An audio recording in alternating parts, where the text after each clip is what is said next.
Animal Welfare Society friends, it's me, Brie. I am at home in my Christmas pajamas, and I'm going to show you guys how to make some toys for our animal friends using recycled material that we might find around Christmas time. Right now I'm going to focus on toys that we can make out of paper towel and toilet paper holders, since I hope every house has some of these laying around. And I'm also going to go over some Christmas and holiday safety tips. So come along with me and we'll make some fun stuff for our kitty cats and our rabbits and maybe some other small animals. Alright, so the first one of these is really easy, and we actually have the directions for all of these on our at-home guide, which is a big sheet of paper that has tons and tons of things that you can make at home with your kiddos and with your friends to help us at the Animal Welfare Society. So if you go to youth programs or youth volunteers on our website, you'll be able to find that guide, and we'll link it here as well. So the first one I'm going to make is a treat dispenser, basically, and it's going to look like a cat, and this one's our easiest one. I have just a toilet paper roll. I have a marker, but you don't have to use a marker or colored stuff if you don't want to, and a bunch of treats. So how I do this one is I press with my thumb on one side the top of this and bend it halfway down like so.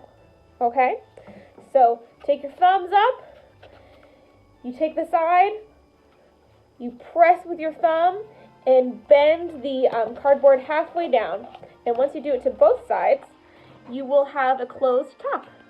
I actually recommend using crayons for this because crayons are non-toxic. I'm just going to use a pen so it shows up a little bit better on your screen. But we'll have a little cat. And I would put some treats in this. And I'll have my little taste testers a little later. They're already showing up because they heard the treats. And I just put a couple treats in here. And then do the same thing you just did with your thumb on the top of the end of it. So press down with your thumb and press down with your thumb. And the treats are trapped inside. This makes a really great enrichment for our kitty cats because they have to use their brain and do a little bit of work to get to their treat, and then they're rewarded for doing all that work with some special treats. Alright, our next one is a slow feeder. So this means that they'll be able to get treats out by rolling it. It's going to be very similar to the last one we did, but there's one extra step, which is cutting a hole in the side. So I like to cut a diamond so you can actually flatten out your paper towel.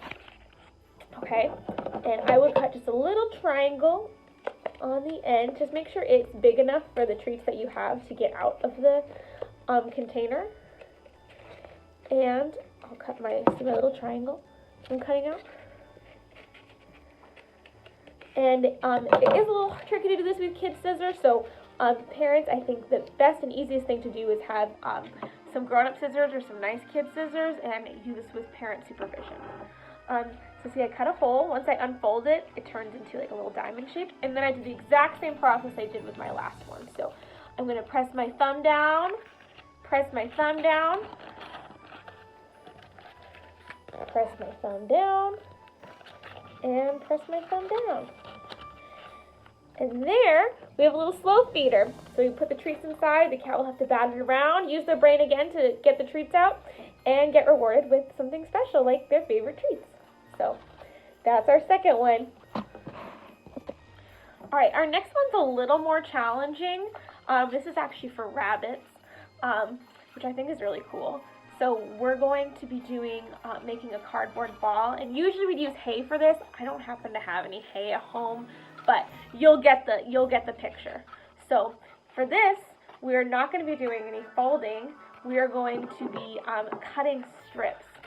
So like I flattened it before, we'll flatten it out and cut strips. Ooh, just launched to the camera.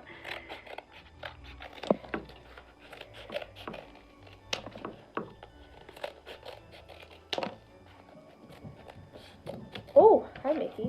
You helping? So I cut a bunch of strips. I like to do them a little thicker, it makes it a little easier. And we're going to make a ball. And this is a little tricky, but basically you take your one of your strips and you place them on the inside of each other. like so. And you keep placing them, and as you place them, cover the walls around. So like, see, I've got 4 little walls.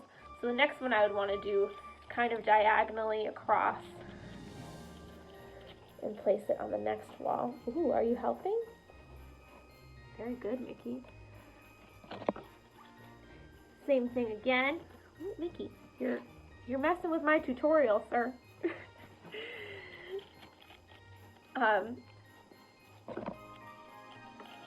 So this one I did. There you go.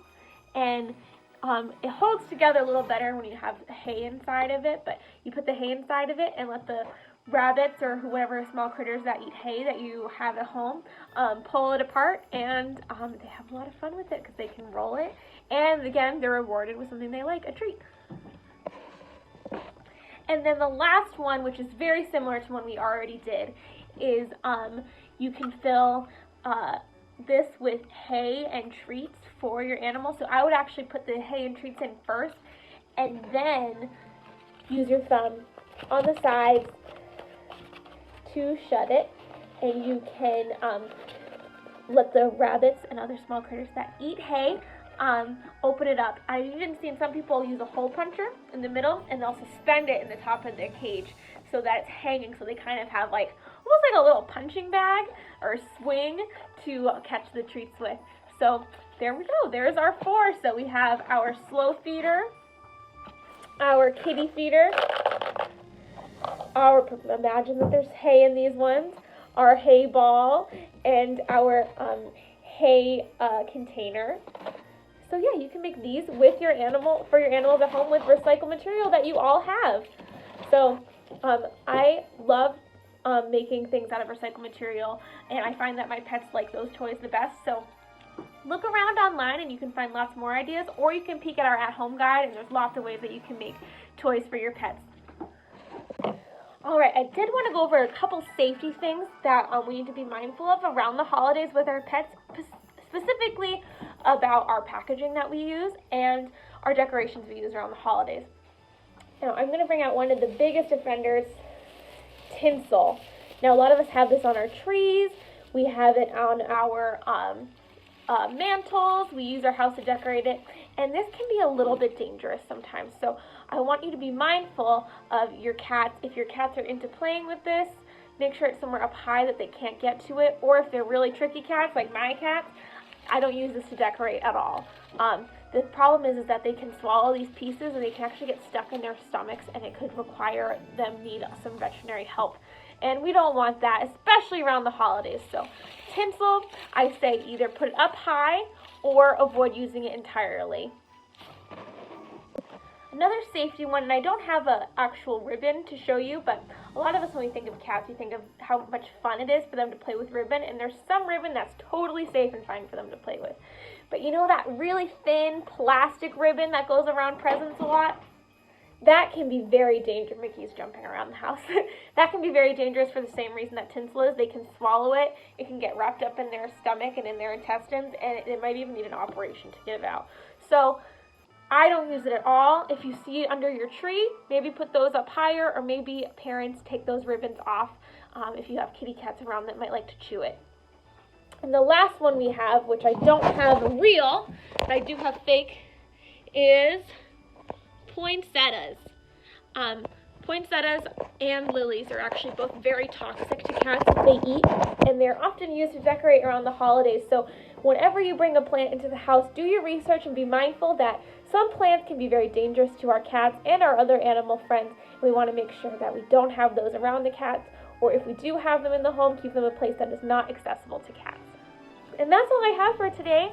I hope you guys have a wonderful holiday, and I'm hoping to see a lot of these come back to us. So we thought it would be fun to challenge our kids to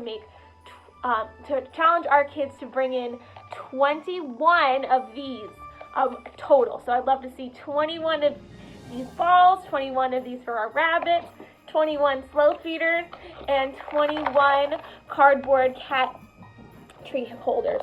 So please bring some in if you can. We have our donation drop-off at the front of the shelter, and yeah, it should be really fun. And if you decide to make something, parents, send me an email and I'd be happy to talk to your kids and thank them for helping us out around the holidays. So hopefully we can fill up any of our cages after the new year with some fun things for our animals to play with in their kennels. All right, bye everyone.